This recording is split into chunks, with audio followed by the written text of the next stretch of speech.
De quem é a Copel? Há 3 anos eu me faço essa pergunta.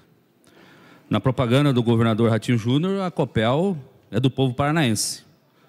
Mas nós sabemos que a propaganda desse governo nada mais é do que mentiras. Um governo que vive de mentiras. A verdade tem que ser dita. E as ações da Copel, pelo menos dos seus diretores e conselheiros, vem mostrando de quem é a Copel. A Copel é dos megas investidores, dos acionistas. Porque eu sempre prezo pelo seguinte, senhor presidente: o que define não é o que falamos, mas sim o que fazemos. E através das ações da Copel, ela tem demonstrado isso. Tem demonstrado que a diretoria dessa empresa, ela trabalha para cada vez mais os seus acionistas, seus investidores, garantir mais lucro.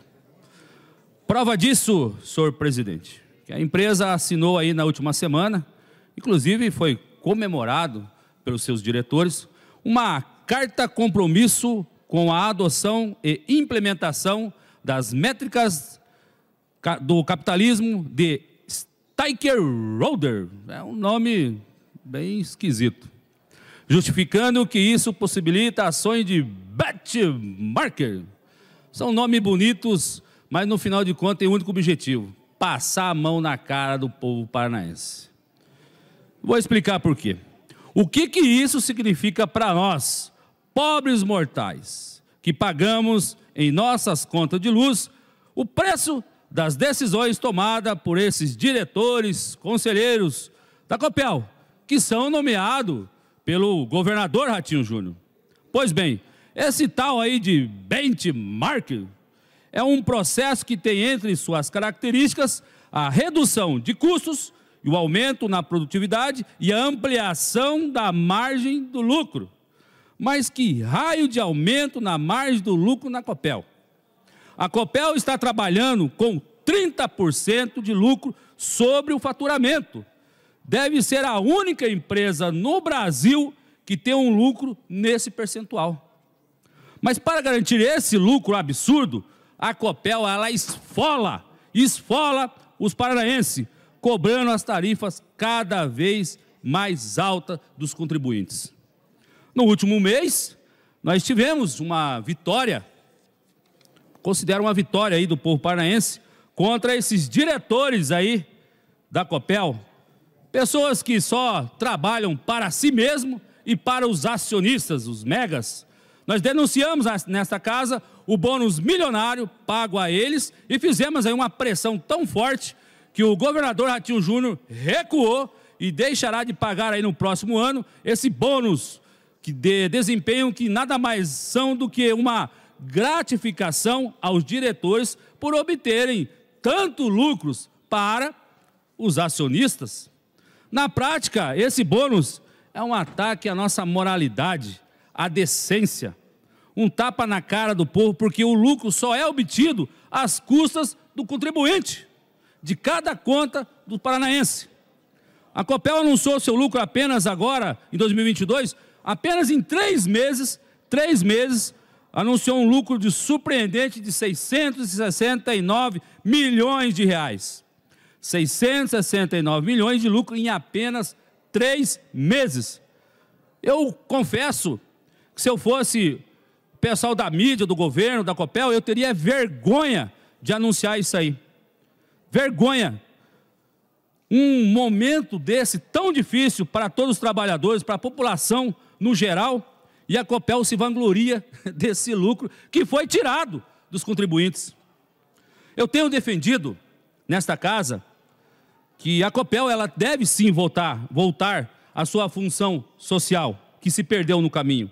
Aliás, a própria lei das sociedades anônimas e a legislação que rege no mercado de ações no Brasil prevêem que, nos casos de empresas de economia mista, como é o caso da Copel, a função social da empresa pode ser considerada em detrimento aos interesses dos acionistas, ou seja, o lucro é secundário. Claro, isso não vai acontecer. A empresa ela deve sim voltar a sua atenção e levar os seus serviços com qualidade e um preço justo aos cidadãos. E não como que vem acontecendo, priorizar o pagamento de dividendo a esses mega acionistas.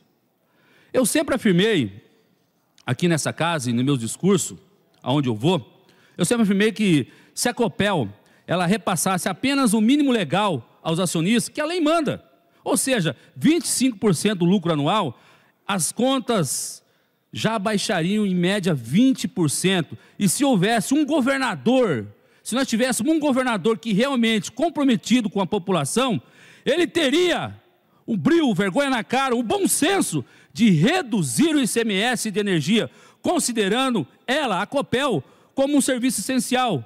Ou seja, diminuindo essa alíquota de 29% para 18%.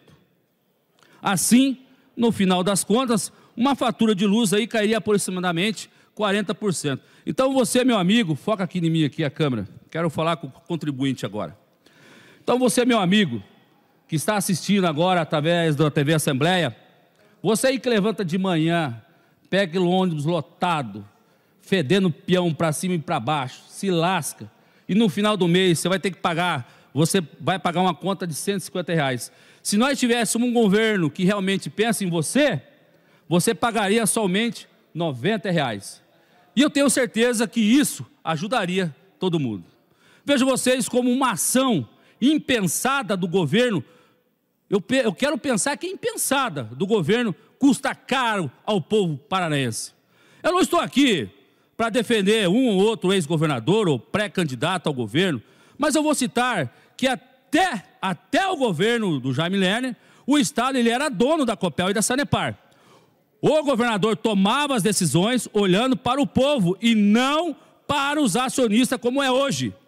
Após a venda de parte das ações dessas empresas, o governo passou a olhar ao contrário, aos acionistas e cobrar a fatura cada vez mais cara. Por isso que eu sempre falo que o governador Ratinho Júnior, ele é o Robin Hood ao contrário. Ele tira dos pobres para dar para os ricos.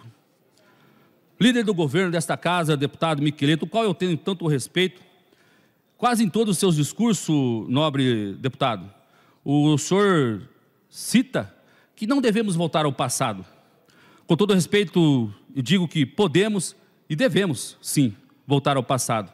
Mas eu não falo em pessoas, e sim na forma como se administrava a Copel. Precisamos voltar ao passado onde as tarifas eram justas e não pesavam no orçamento das famílias. Uns 20 anos atrás, a fatura média da Copel representava cerca de 7 a 8% no orçamento da família. Hoje é de 20 a 25% em cima aí do orçamento da família, do salário mínimo. O que eu sempre pedi ao governo não é nada absurdo. Eu explico por quê. 75% do lucro pode ser utilizado para reduzir as faturas no ano seguinte. E a redução do ICMS já foi decidida pelo Supremo Tribunal Federal em uma ação movida lá no estado de Santa Catarina e deverá entrar em vigor naquele estado em 2024. Nós já nos comprometemos a impetrar sim uma ação em nome do povo paranaense para que essa decisão também se aplique aqui no Paraná. Ora, não existe óbice algum para um governador determinar a redução das contas de luz. Ele detém o poder sobre a maioria do conselho, da administração, da empresa, e é o governador que indica todos os diretores da Copel. Se os conselheiros e diretores não quiserem cumprir a ordem dele, manda embora. É cargo comissionado, troca. Agora, cabe ao governador tomar essa decisão. Cabe ao governador decidir se ele está do lado do povo ou aí desses bilionários acionistas. Não cabe aí uma desculpa de que a Copel tem ações na Bolsa ou que é uma empresa mista, pois, como eu citei, a própria lei garante o poder do Estado nessas empresas. Hoje, após esse novo anúncio de lucro milionário da Copel, nos primeiros 3 meses de 2022, eu reitero o meu pedido ao governador.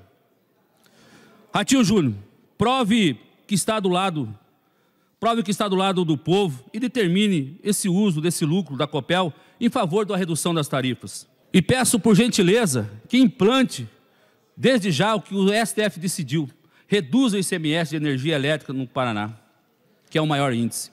Quase 1/3 das contas de luz é ICMS, é imposto estadual. Agora é a hora, senhor Ratinho Júnior, governador do estado do Paraná.